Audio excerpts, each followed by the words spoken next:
Espero que o retiro tenha dado fruto. O objetivo que eu percebi foi dentro do tema de vocês. Uma vez redentorista, sempre redentorista. Lembrar isso. Vocês são filhos de Afonso. Então que vocês sejam firmes e perguntar sempre para vocês, para você mesmo: estou sendo um redentorista dentro da igreja?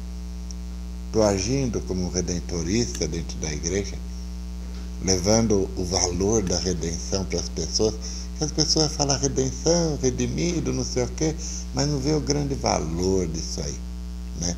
Deus morre por mim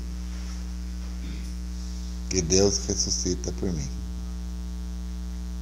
Então nós temos um momento de morte e temos um momento de ressurreição, mas temos o grande momento que nós esperamos, né? A copiosa redenção, que é estar lá diante dele, glorificado, glorificando o grande encontro do Criador e a criatura.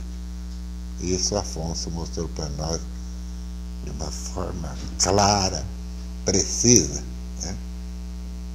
O seguimento de Cristo Jesus.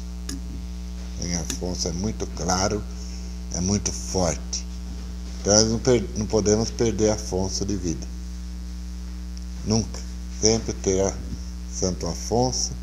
Na paróquia eu sempre rezo todas as orações, coloco o santo daquela capela e Afonso vem junto. Coloco o padroeiro, vem o Afonso vem. E o pessoal pergunta: por quê? Por que esse Santo Afonso que você reza toda vez? Santa Margarida, não sei, Santo Afonso. Santa Clara, Santo Afonso. Santa Marta, Santo Afonso.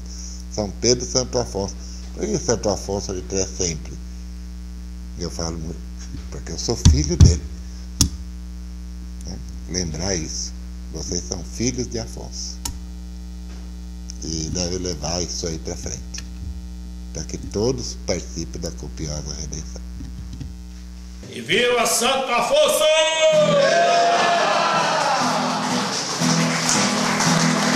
Santo Afonso iluminar os corações dos filhos teus. Amar, queremos a Jesus, seguir teus passos para Deus. Teu coração foi um altar ornado de mil flores, com filhos brancos a brilhar, para a divina rosa encontrar. Vem, Santo